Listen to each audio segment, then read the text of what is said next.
So, you ready? I'm ready. Okay. So just let's dive on in. Tell me who you are, who you represent, and what are we doing here? My name is Chris Bryant. I'm the owner of the Parlor City Brewing Company. Here to make beer for everybody to enjoy. You're everybody's favorite person automatically. Yeah. Just trying to, share, something that I love and that I really enjoy doing. And I feel like, people have been pretty happy with what they've seen and what they've tried here. How long have you been homebrewing? Well, I started homebrewing in about 2007, but I'd been in the hospitality industry pretty much all my life.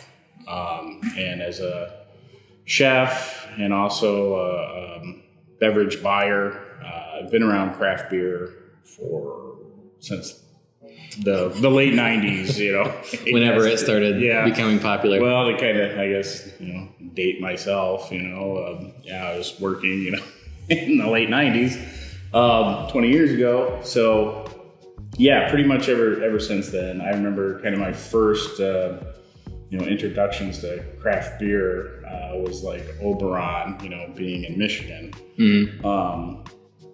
And not really understanding even what it was at the time, it was just tasted better than Bud Miller Coors stuff that everybody else was drinking. Yeah. So that's kind of where it started out.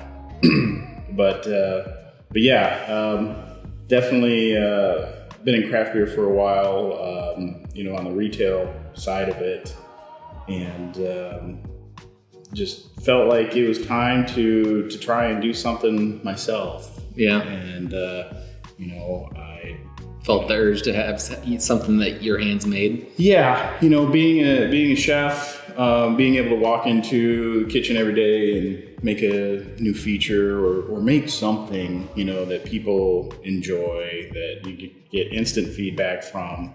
I was definitely missing that. I was the director of food and beverage at a ski resort in northern Michigan, and really kind of lost some of that creative outlet. So I was definitely anxious to get back into a role where I can make something for people to enjoy. I guess when you work for a company like that, they try and standardize whatever you make, so that way they can, you can push it out to as many people as possible. Are you trying to just do the small batch creativity here? Definitely want to do the small batch, being able to keep changing it up a lot. Mm-hmm.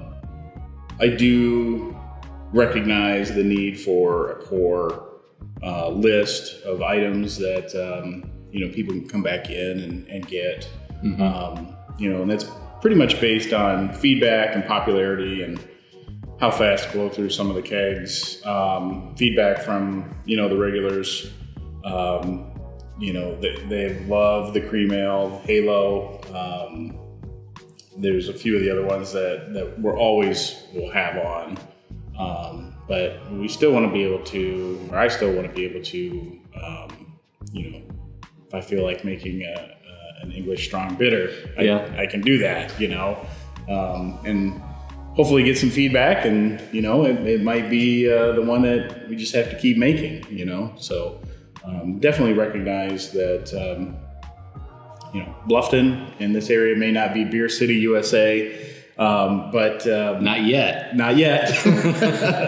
But I think there's a lot of people that are newer craft beer drinkers, so we want to have some things that are great transition beers for people to try and not feel too far out of their comfort zone. Don't want to hit them over the head with an Imperial IPA right out of the gate, especially if, they're Bud Miller Coors drinker. That's just going to kind of turn them away. And that's one of the things, as far as being from hospitality, is understanding that the guest experience, is really important.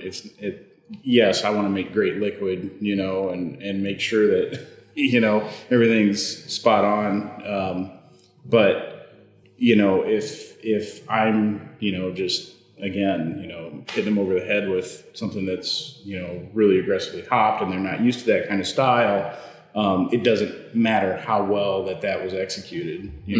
They're not going to have a great experience and probably not going to come back, especially if I'm trying to just, ram that down them, So wanted to have a few styles that, kind of get them in there and start trying some craft beer and some different flavors, and we'll eventually get them to the Imperial IPA. So that was calculated. You, upon opening, you wanted to have the easy drinking beers that people could kind of ease into. Yeah, definitely wanted to have something there. Didn't want to completely neglect, the craft beer drinker that's, into, aggressively hopped or, an imperial stout or just some of the, other out of the norm styles that you don't see a whole lot of, but, you're aware of, a Belgian blonde. We've had some other different styles on here. We had Irish red that did really well. Again, I go back to the strong bitter. It's a style that you don't see that often out and about, and those are the kind of styles that I get excited over. I mean, our American Brown retro stereo, it has done really well, but it's, again, you don't see an American Brown ale everywhere, and I think it's, lost a little, bit of its popularity, and it's not, the beer that probably everybody goes for when they go out to get a 6-pack or whatever, but those are the kind of styles that I get excited about and that I order, when I see somewhere, just because it is one of those styles that you just don't see all the time.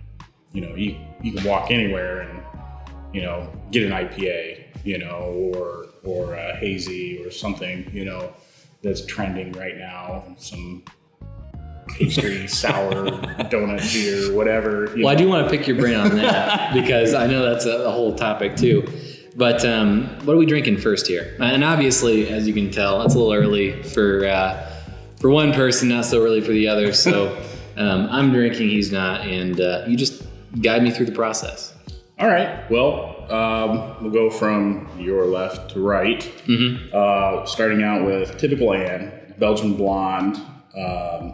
So it's 6%-ish ABV.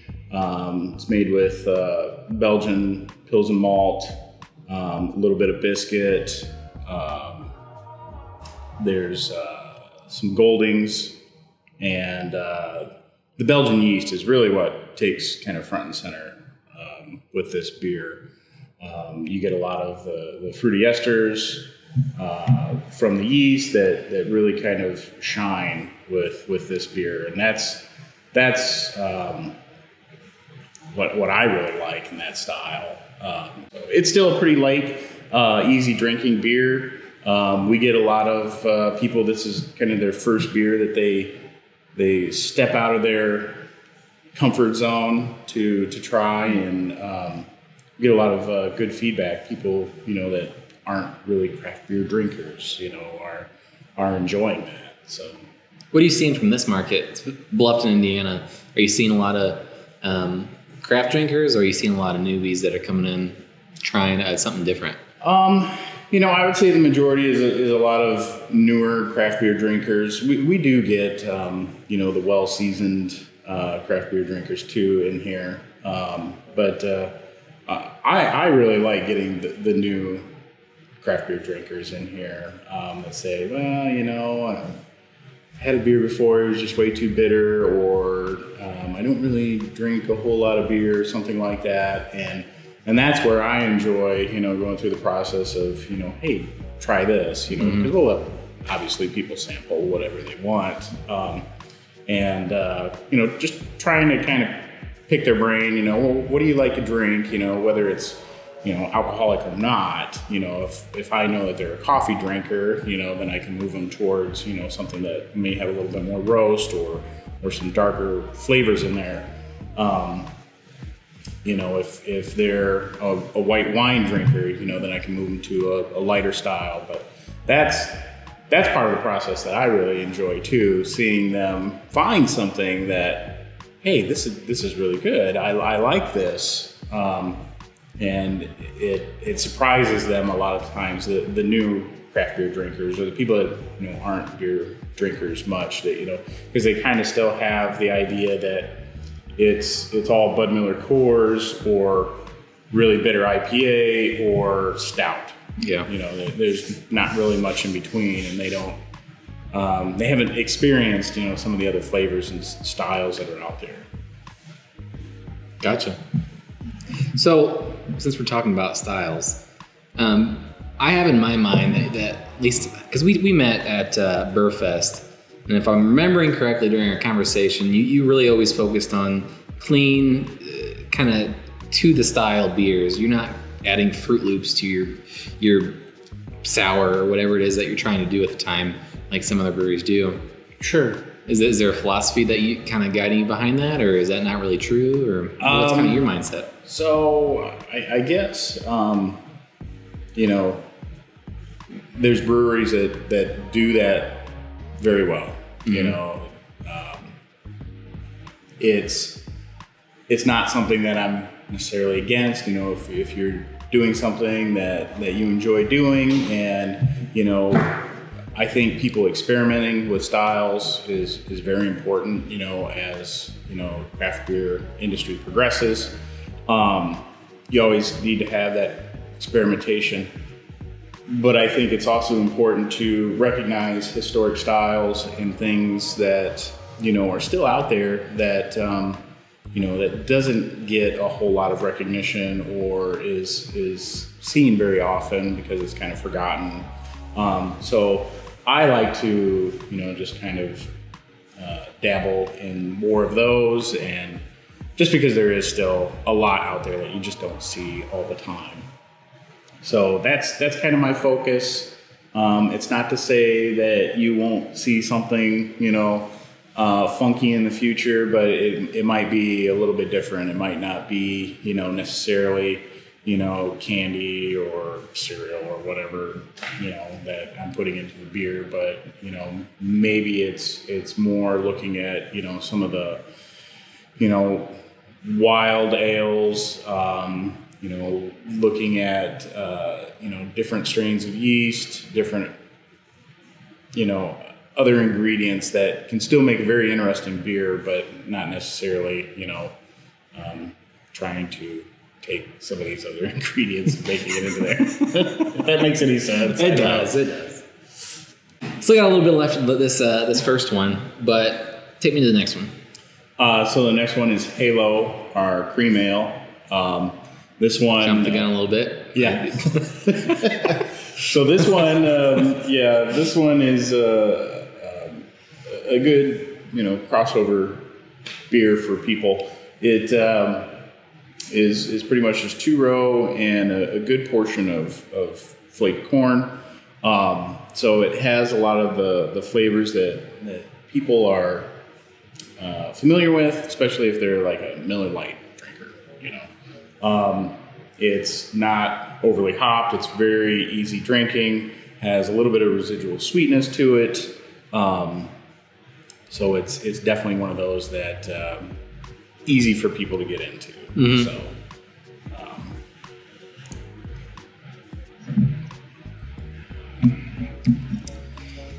Yeah, it's good stuff. I came in and I tried this one first, and I was kind of, that's smooth. Yeah, and that one we've had great feedback.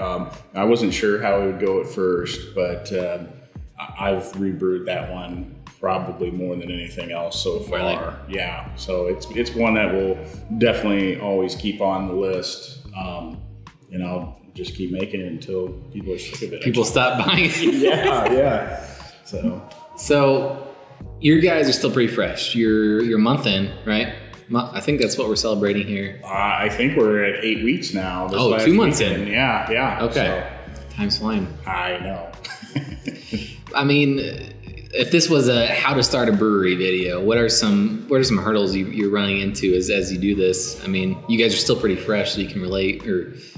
Well, the worst part of building a brewery is building a brewery.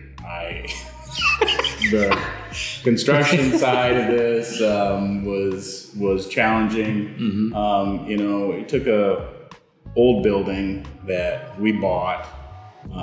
We basically have the Bob's Burgers of a brewery here. We live upstairs. Yeah. And so it's taken a lot. These old buildings, it only needed one of everything. So it's been an experience to say the least. But was that a dream of yours to remodel an old building, or was that just what you fell into? That was the plan, pretty much out of the gate. We looked at a lot of different places, not just in northern Indiana, but we looked, some other places in the country. We wanted to get out of northern Michigan. Michigan's pretty saturated with breweries, mm-hmm. Which isn't a bad thing. I really believe that any town that has, around 10,000 people can support a small brew pub, especially, having some kind of food attached to it. Now, not everywhere is going to be, not every brewery is going to have their cans or bottles on a shelf. Shelf space is not getting any bigger, and that is very competitive, and it takes a lot. It's more than just making your product. Now you have to have somebody that goes out and is actively selling that product. Mm-hmm.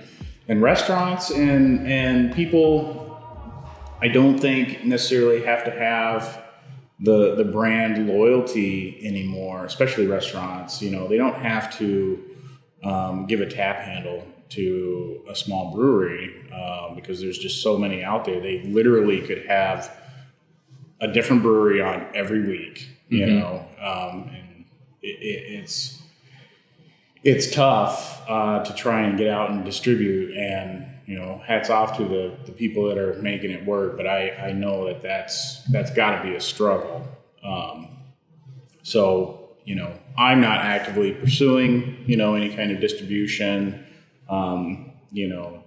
If there was ever a situation where, it was to promote, then, probably do something, but, just don't have the manpower or the time or the production ability to do any kind of distribution at this point.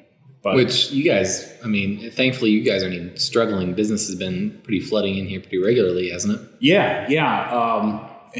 It's been doing really well, which creates the other challenge is trying to keep up. Yeah. So it's not a horrible problem to have. Right. It does have its issues. I see that. Yeah.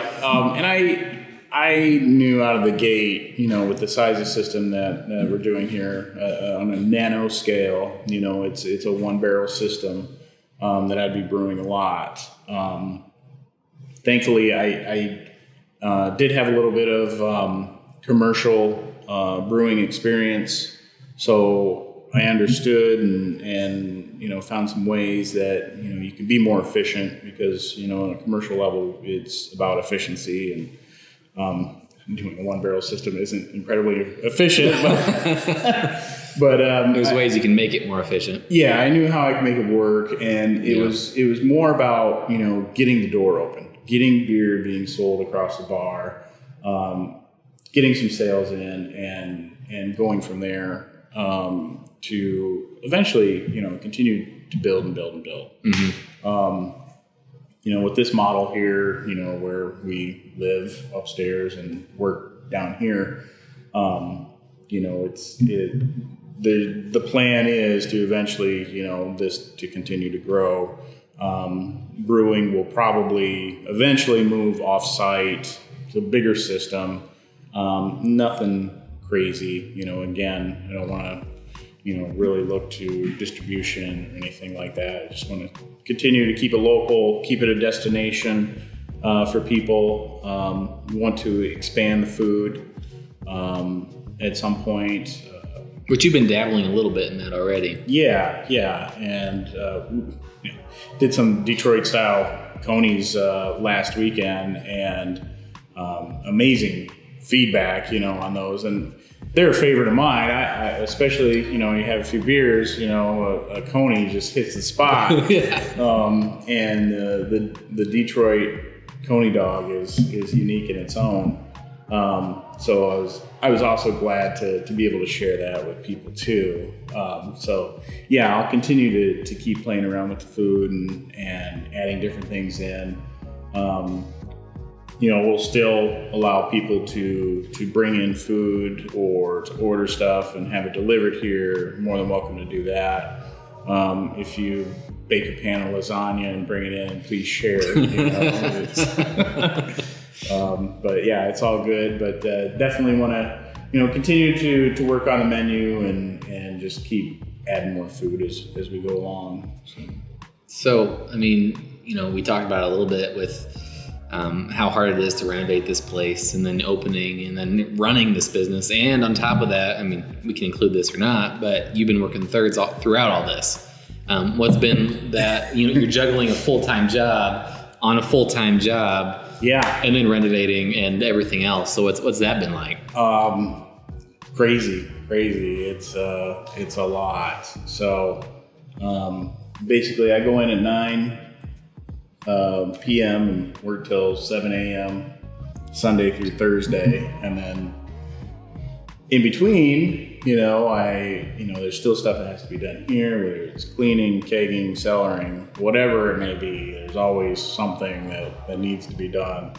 And then obviously when we're open, we've got to be down here, still making beer and everything. So it's a lot of hours, it's a lot of work, but this is what I want to do. And eventually, this will be the full-time gig once it gets to the point where I'm happy and comfortable with where it's at. And, but we'll get there, and it's just a matter of time. So. Good. First off, let's move to the next one. Sure. What do we got? Parlor City Pale Ale. This is kind of my, homage to, kind of the Sierra Nevada Pale Ale. It's pretty straightforward. It's, pale malt, a little bit of caramel, and then working with your traditional Cascade, Centennial style hops. Mm-hmm. Just a American yeast there. So it's pretty straightforward. It's not overly hopped. Still has enough malt backbone to kind of balance it out. But it's still, smell the citrus, the pine on the nose, and it's very refreshing, I find, mm-hmm. that style. I still love Sierra Nevada, Pale Ale. It's a great style. It's really done a lot for craft beer in general, as far as, really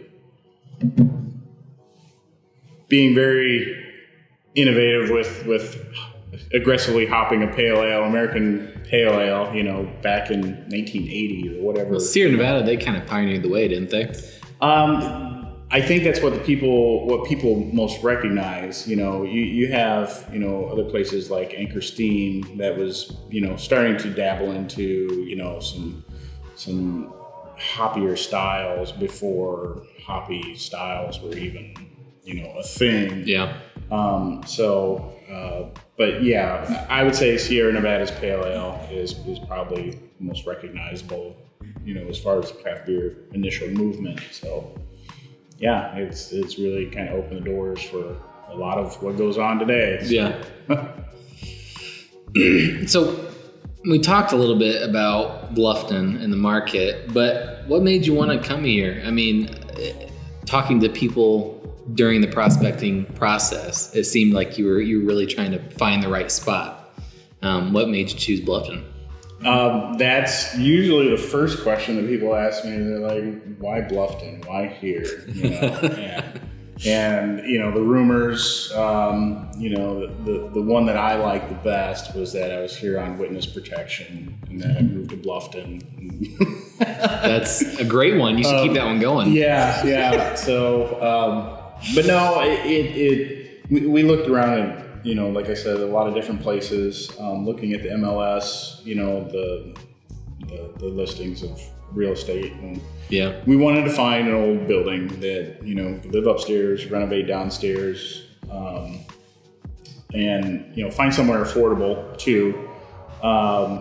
There was a lot of things that just kind of made it work for us here in Bluffton. There wasn't a whole lot of breweries around. We also felt that Indiana is maybe more of a emerging market for craft beer. You know, it's not Oregon, it's not California, it's not Michigan, as far as the craft beer status there, but it's growing, and you're seeing more and more show up in Indiana, which is great. Mm-hmm. We also felt proximity to Fort Wayne was important too. And then just what Bluffton was doing kind of internally to really just kind of build the downtown or rebuild the downtown. The downtown here, is kind of at a weird time. There's maybe some other landlords that have been here in the past that didn't really take too good a care of the buildings. So in turn, they start getting maybe not so great businesses, not so great renters, and just continue to let everything get dilapidated, and it's just kind of a nasty downward spiral. And I think, some leaders here in this community have really recognized that, hey, we don't want to lose this downtown. We need to bring better businesses, better renters back downtown. So there was some grants and things like that also helped us make our decision to land here. So that's how it all kind of worked. Gotcha.